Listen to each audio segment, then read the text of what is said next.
Welcome to Haunting History, the podcast that reaches back into the past for the events that still haunt us today.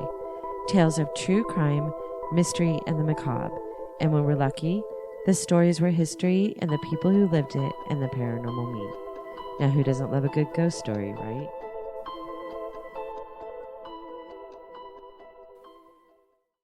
Welcome back to Haunting History Podcast. I'm your host, Kat. And I'm Carrie. Today we're diving into one of Hollywood's most haunting, unsolved mysteries, the death of Natalie Wood. Now, Carrie, you had asked me about this. Probably, it's almost been a year. Yeah, probably. And because I saw a TikTok on it. Oh, is that how you found out about it? Well, so I knew about it because Grandma was always a big Natalie Wood fan. And she hated Christopher Walken because of it. Yeah. But I've never looked into super details or anything like that. Do you know that her husband, Robert Wagner, that Grandma loved him too? No, I didn't know that. Do you know why she loved him? Why? Because he came to her high school. Oh, really? In the 1950s. Yeah. It was he was promoting something and he was going to like high schools all over the country. And he went to her Catholic high school. Oh. And she said he was so with him ever since. Yeah. Yeah. But she was always leery of him. Like she hated Christopher Walken, which is weird because I don't think Christopher Walken had anything to do with what happened. Go on a lot of people do though. I know that. Yeah. I don't think he did. But Robert Wagner, as much as she loved him, he gave her the creeps for the rest of her life. So I'm going to tell you the story. Have you ever seen the movie, the original Miracle on 34th Street? I don't. It would be black and white. It would not be the color version. I don't think I've ever watched it in full. So she was known for iconic roles in films like Miracle on 34th Street, West Side Story. There's so many movies she was in. But one of my favorite Christmas movies, and I watch it every single year, and it has to be the original, was Miracle on 34th Street. She was 43 years old when her body was found floating near Catalina Island on November 29th, 1981, which was Thanksgiving weekend. And this month marks 43 years since her death. Natalie's life ended in a way that left fans, family, and investigators searching for answers. Natalie Wood was a name known around the world, not just for her beauty and talent, but for her warmth, her complexity, and her grace. For many, though, the name Natalie Wood now evokes more mystery than memories. Today, we're going to start at the very beginning with her journey from a child star to one of Hollywood's most beloved actresses, her complex family background, her struggles with love and loyalty, and the strange circumstances surrounding her final days. To understand Natalie Wood, it helps to know where she came from. She was born Natalia, and her last name is very difficult, Zakharenko. And I hope I'm saying that right. And if I'm not, I apologize profusely. She was born on July 20th, 1938 in San Francisco. She was a daughter of Russian immigrants Maria and Nikolai. Her father, Nikolai, was a laborer who often struggled with violent alcoholism. Finding it difficult to adjust to life in America, he was known for his strong Russian pride and stubborn personality. Nikolai was a complicated figure in Natalie's life forever. At home, he could be warm and loving, but his mood often shifted dramatically, especially after drinking, with some episodes erupting into terrifying rages that left his family on edge. Despite these outbursts, though, Natalie adored her father. She idolized him even though she feared him, as did her sisters Olga and Lana. I'm mentioning her sisters because one of the sisters plays a big part in the aftermath, which we'll get to in part 2. If her father's presence was defined by fertility, her mother's was defined by an unwavering focus on turning Natalie into a star. Maria, her mom, was a powerful force, almost the opposite of Nikolai. Fiercely ambitious, Maria believed her daughter was destined for greatness. And this is part of the reason why. Spurred by a prophecy she claimed a gypsy had told her years before in China that her second daughter would become world famous, but needed to be aware of dark water. Did you know that? Was probably in that TikTok. No. That she was warned as no. No. Her mom as a child had her prophecy read. And Yeah. this woman said, your second daughter is going to be a great beauty. She's going to become world famous, but she has to be very careful around dark water.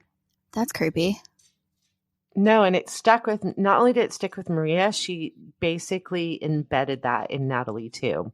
This belief drove Maria's relentless focus on making Natalie a star, while the warning instilled in Natalie a lifelong fear of the water, making her tragic death decades later all the more poignant. Maria was harsh, demanding perfection from her daughter, who quickly became the family's primary breadwinner because her dad really didn't work very much. Sure. He was volatile. He would work sometimes and not work sometimes. So Natalie quickly became the family's breadwinner. Even as a young child, Natalie was driven to work, performing in films to help support her family. And not really only to help support her family, she single-handedly supported her family. Right. Suzanne Feinstead, the author of Natasha, the biography of Natalie Wood, and it provides some of the most detailed and at times unsettling accounts of Natalie's early years.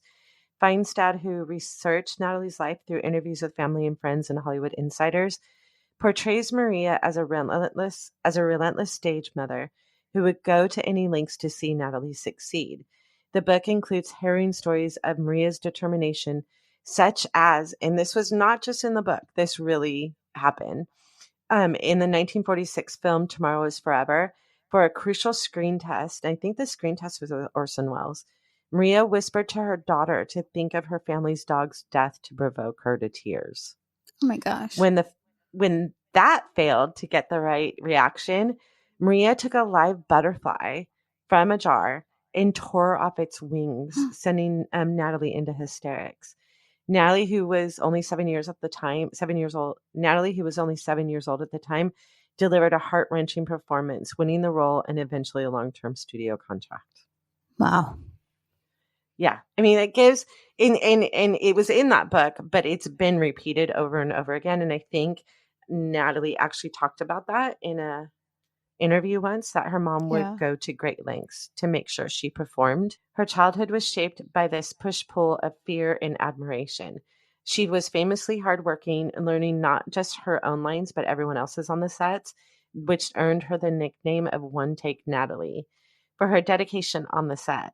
But her fame came at a price. Her older sister, Olga, was relatively removed from the Hollywood chaos, but her younger sister, Lana, grew up in the shadows of her famous sibling and their mother's demanding expectations. The mother focused only on Natalie, by the way.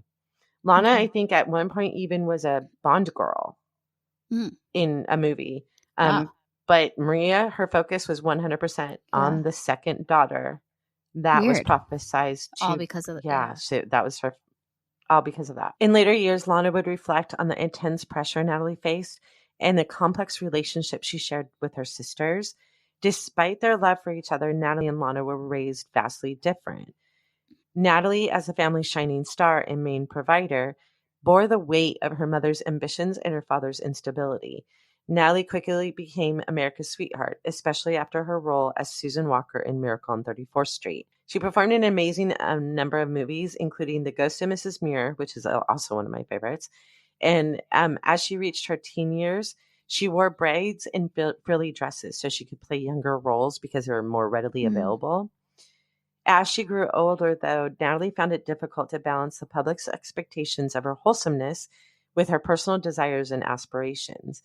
As Natalie grew into her teenage years, she began to rebel against her mother's tight control. And remember, her mother has tight control. Her dad is volatile. Her sisters are probably running amok for most of the time because their focus was on her. Right. She's completely supporting her family. So when she rebelled because she wasn't just rebelling against her mom and her dad. She was also rebelling against the fact that everyone tried to keep her in this cute little Susan Walker box from Miracle on 34th Street.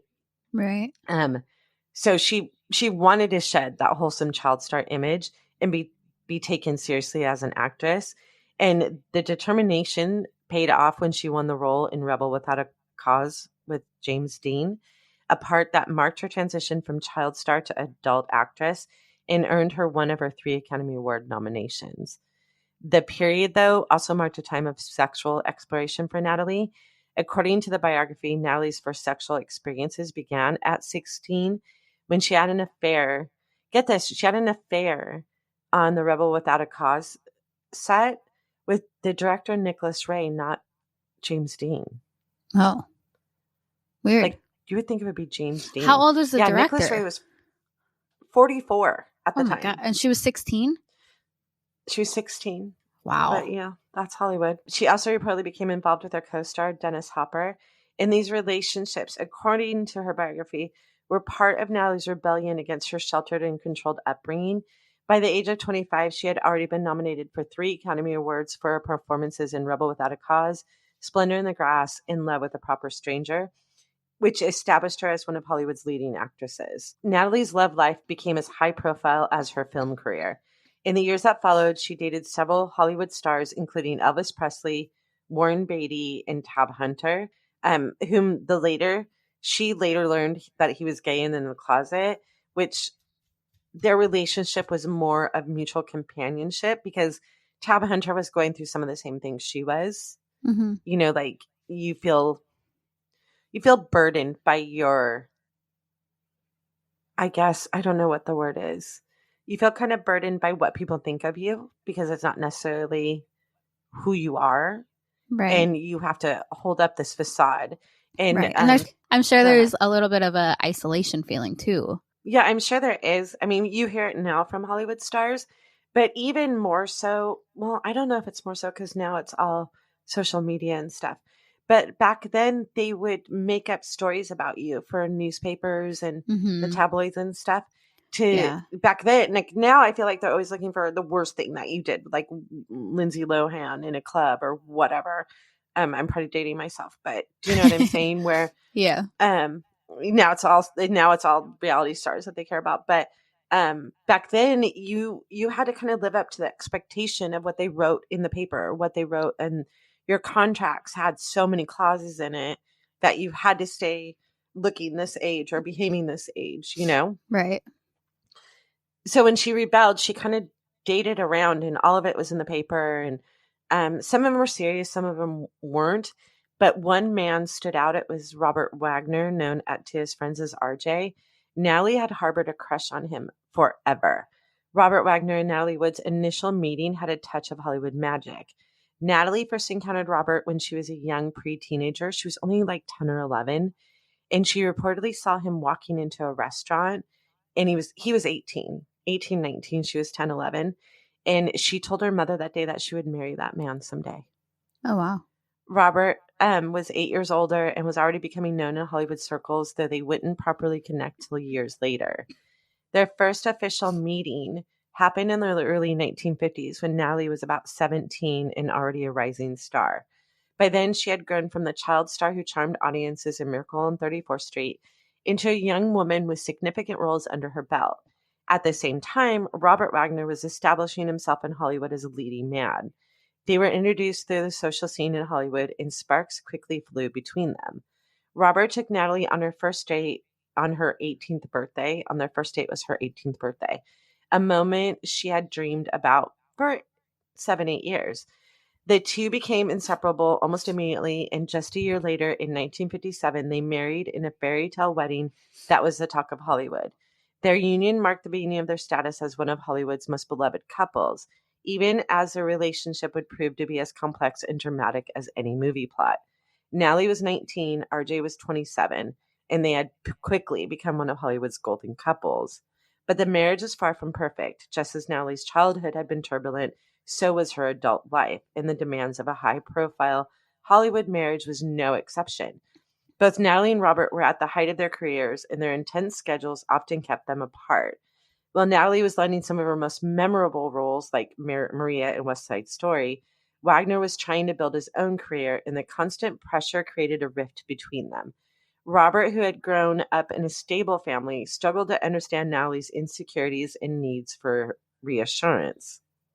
I can see where if you come from two different backgrounds, how difficult that is. And then the fact that he was kind of like, he'd been in the industry as long as she was, but he was an adult in the industry. He struggled more to get a foothold than she did. Sure. She had started very young. She had a mom who was a stage mom that pushed her. And their careers were not on the same level, for sure. Right. Natalie, on the other hand, had experienced a childhood where love and loyalty felt fragile, and she needed stability, and she craved Robert's undivided attention, which was not possible when you're both on different movie sets, maybe even in different states or different countries. Right. And being an actress is not stable. No. You work for 3 months, you don't work for 6 months. Right. And back then, we didn't have the technology that we do now, too. Where you could text. Right. Text, FaceTime. And follow each other. Yeah. Right. Yeah. Their relationship was also plagued by rumors of infidelity, which, of course, in Hollywood, I'm sure it was. Yeah. Hollywood's social scene in the 50s and 60s was a small, tightly knit, and full of temptation. Some accounts suggest that Wagner felt jealous of the attention that Natalie received from other men, including her co-stars. Natalie, too, had her own suspicions, and her insecurity only grew as she was constantly reminded of Robert's admirers, which, my mom was one of them. Friends close, and I'm sure he had real people in his life that were he was a good-looking man. Friends close to the couple recall that their fights became more frequent. Fueled by a mix of jealousy, insecurity, and competition.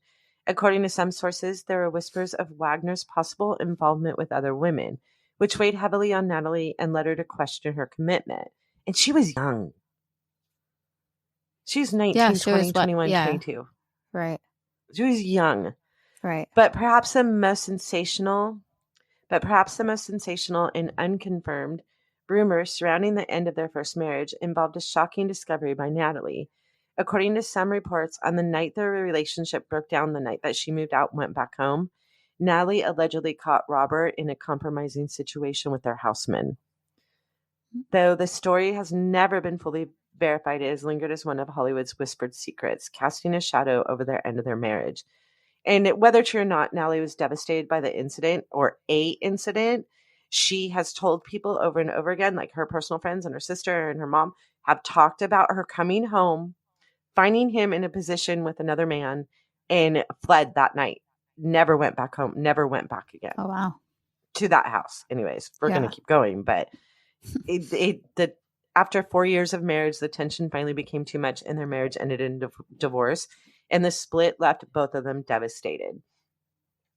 For whatever reason, if that's a true story, that was the night it ended. I think it was a lot of things building up to that night.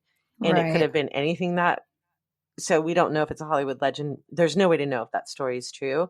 But after their painful divorce in 1962, both Natalie and Robert moved on to new relationships, each hoping to find the happiness that had eluded them in their first marriage. Natalie married British film producer Richard Gregson in 1969, and Gregson was a steady intellectual presence. He was calming, and they seemed to be a good match, especially as Natalie's career was beginning to slow down. By the late 1960s, Natalie's film career had begun to wane. She had entered her 30s, and she faced the challenges of many actresses of her era. Roles for women were limited, and the age often determined the parts they could play. And Hollywood is notoriously unkind to actresses over 30. Can you just imagine being considered too old at 30?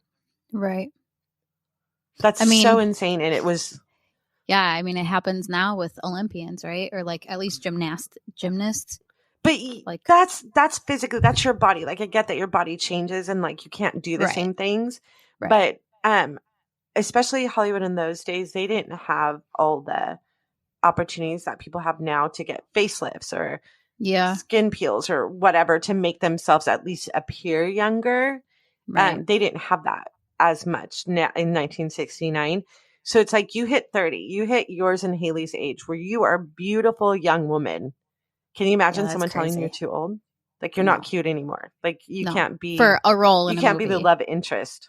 Yeah. Right. And it is changing because I think now 50 is a new 30 where, Julia Roberts is probably. Yeah. How old is Julia Roberts? And you have Meryl Streep and all of the crazy, iconic actresses that are, right. Cheryl. They're still working. Dolly. Yeah. They're almost 80. Yeah. Well, in 1969, 30, you were over the hill. Yeah. Natalie began to be typecast. The roles that she was offered were less dynamic, more predictable, and she had always played complex characters. And so for her, it she was struggling. And she had once been, the young love interest, and then she found herself competing against younger actresses for parts that had come so easily to her. She grew frustrated, feeling that the depth and talent she had worked so hard for was being overlooked in favor of newer faces. Yeah, welcome to Hollywood. Yeah. This frustration was compounded by Natalie's growing desire to focus on family life. So she was caught between the two. She wanted to be taken as a serious actress. She wanted the good roles, but she also wanted to be a mom. And that feeling intensified after the birth of her first daughter with Gregson. Her daughter is Natasha, was born Natasha in 1970. And she was trying to balance her career with motherhood, and it became obviously more challenging. And she struggled with the expectations. Natalie struggled with the expectations placed on her by an industry that wasn't willing to evolve alongside her. Her marriage to Gregson therefore offered a new path, a quieter life, away from the pressures of Hollywood, where she could focus more on her family. However, again, for Natalie, her relationship with Gregson was not without its troubles. Just 2 years into their marriage, Natalie discovered that Gregson had been unfaithful, which devastated her. She filed for a divorce in 1971 when her daughter was only a year old, ending the relationship only after a few years. Meanwhile, Robert Wagner had married actress Marion Marshall in 1963. He had married someone 7 years, 8 years before she did. She was a familiar face around Hollywood, and they shared a daughter, Katie. Although Wagner and Marshall cared deeply for each other, their relationship lacked the spark and depth that he had once felt for Natalie. In the end, Wagner found himself longing for something he couldn't find in his second marriage. After 8 years together, he and Marion divorced in 1971. So now they're both single again in 1971. As fate would have it, Natalie and Robert reconnected not long after both their marriages ended. Their paths crossed in late 1971 at a dinner party in Los Angeles. It was a gathering of old Hollywood friends, the kind of intimate event that allowed them to relax and reconnect away from the public eye. Natalie and Robert hadn't seen each other in years, and they spent the evening talking about the lives they'd led since their divorce, their children, and the challenges in finding stability in Hollywood. Both were struck by how comfortable they felt together, as if no time had passed. By the end of the night, their chemistry and old affection were undeniable. Following that evening, Robert called Natalie, and they began spending more and more time together, slowly rebuilding the friendship and romance they had once shared. Now, both in their 30s, he 39, her 30, both had grown and changed. They were older, wiser, and ready to approach their relationship in a new perspective. By 72, they had rekindled their romance, and in July of that year, they remarried in a small private ceremony. In fact, I think they got married on the boat, the Splendour. I'm almost positive they got married on the boat. Friends and family remarked that the couple seemed more deeply in love than ever before. This time, Natalie and Robert approached their relationship with a stronger commitment, blending their families with their daughters Natasha and Katie. And in 1974, they welcomed a new daughter together, Courtney.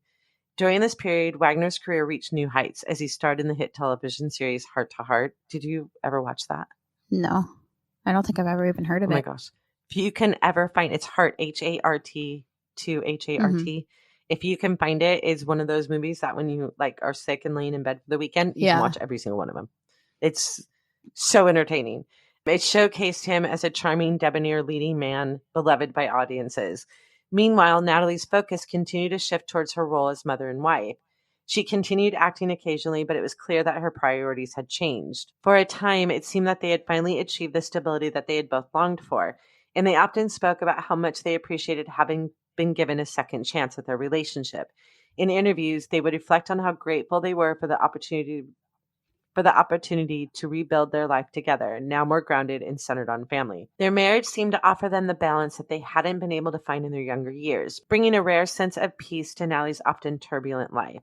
To those around them, Natalie and Robert appeared deeply devoted, and by all accounts, this chapter of their relationship was filled with love, support, and companionship that both of them had missed in their earlier years apart, which I wonder how much of that had to do with the fact that she was now like a stay-at-home mom and he was the breadwinner and he was successful.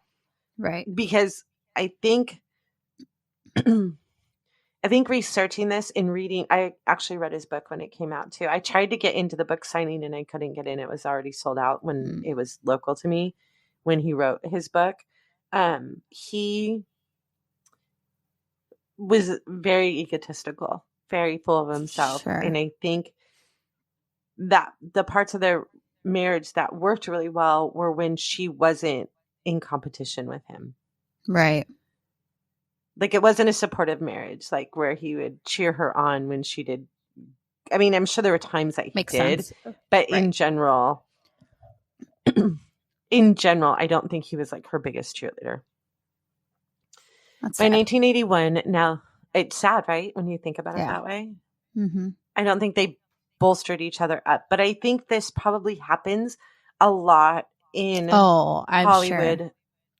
in Hollywood marriages, because you're so used to competing constantly with other people for roles and attention and all that stuff that, Right. like, how do you just turn it off when you walk in the front door? Right. So I don't know that their issues in their marriage were any different than any issues of any marriage, but particularly in Hollywood. Right. By 1981, by 1981, Natalie Wood's life seemed to be in a good place. She had just begun working on a new film called Brainstorm, in which she starred alongside Christopher Walken, an actor whose recent successes had marked him as one of Hollywood's most promising new talents. The film was physically demanding, and Natalie, always devoted to her craft, poured herself into the project. And during production, she and Walken had developed an easy friendship, bringing a spark to her work that made her excited to be on set. The shot took her away from home for extended periods of time, and in many ways, Natalie relished the return to acting after having spent more time focused on her family. But balancing her career and a home life, as always, wasn't easy. Family, however, remained a complex aspect of Natalie's life. And I wanted to bring this up, and I actually searched specifically for this. Her relationship with her mom. Her relationship with her mother, Maria, had been tumultuous from the very beginning. Like, she was a stage mom and she controlled every aspect, and Natalie did what she was told. And Maria's intense focus on Natalie's career had created a lifelong push-pull dynamic. I'm using that word again, but I don't know how else to say it. Maria had been harsh, demanding, and throughout of Natalie's childhood, and she instilled both a deep ambition and a lasting sense of insecurity in her daughter. As an adult, Natalie had worked to create boundaries with her mom. She had gone to therapy and decided like what her boundaries were with her mom, but her mom's influence remained still powerful and sometimes a dark force in her life. And while Maria was devoted to Natalie, she was often critical of RJ, seeing him as a distraction from her daughter's potential. She never fully trusted him and worried that he would not prioritize Natalie's career the way that she thought a partner should. And then Natalie's younger sister, Lana, also had a close but complicated relationship with her.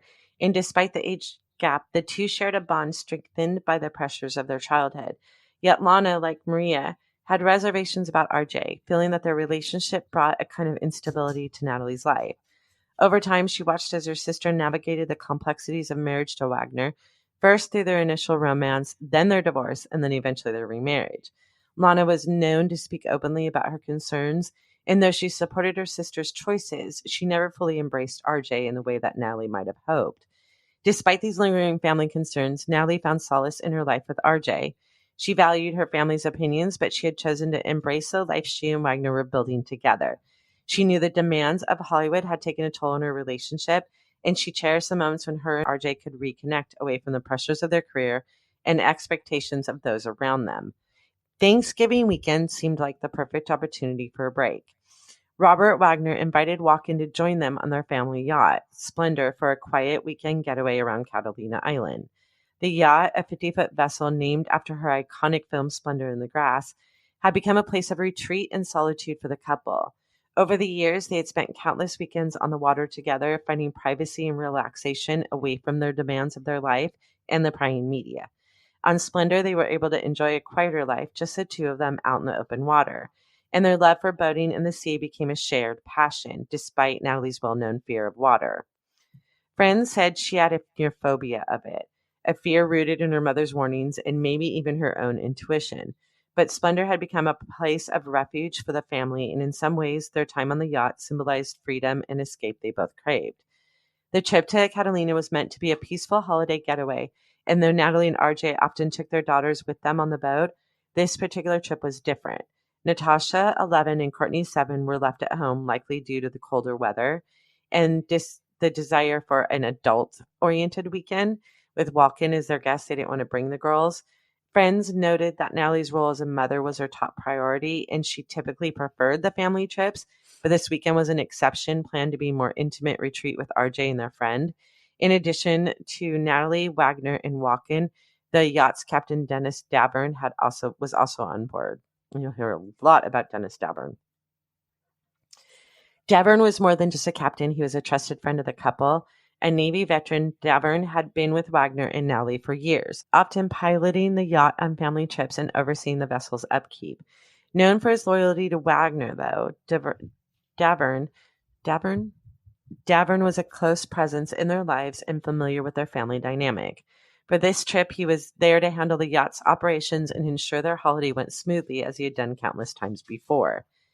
The details of what happened on the night of November 28th, the night before her body was found, have haunted the public for decades. When Natalie's body was found early the next morning, questions started immediately. Why would someone who was afraid of the water end up alone in the dark ocean? What role did alcohol, arguments, and personal tensions play in her disappearance? And why have so many details changed over the years? In our next episode, we're going to go through the conflicting accounts, the revelations from new witnesses, because there were new witnesses, and the reopened investigation that cast Robert Wagner as a person of interest in her death. We'll look at how a Hollywood tragedy became an unsolved mystery and how, even now, holds more questions than answers. Part 1. Okay. I know. It's more about her personal life first, but... No, but I think it's needed. Yeah, I think because the more you get invested in her, like, I personally think this story is better the more invested you get into a person. Right. Thank you for listening to this episode of Haunting History Podcast. We love hearing from you, so be sure to like, follow, and comment on Facebook, Instagram, and Twitter at Haunting History Podcast. And don't forget to subscribe, rate, and review wherever you listen to all your favorites. Visit our website at hauntinghistorypodcast.com for more information on each episode, links to our Patreon page, and all of our social media platforms. Until next time, I'm Kat. I'm Haley. Remember, the living are far scarier than any ghost.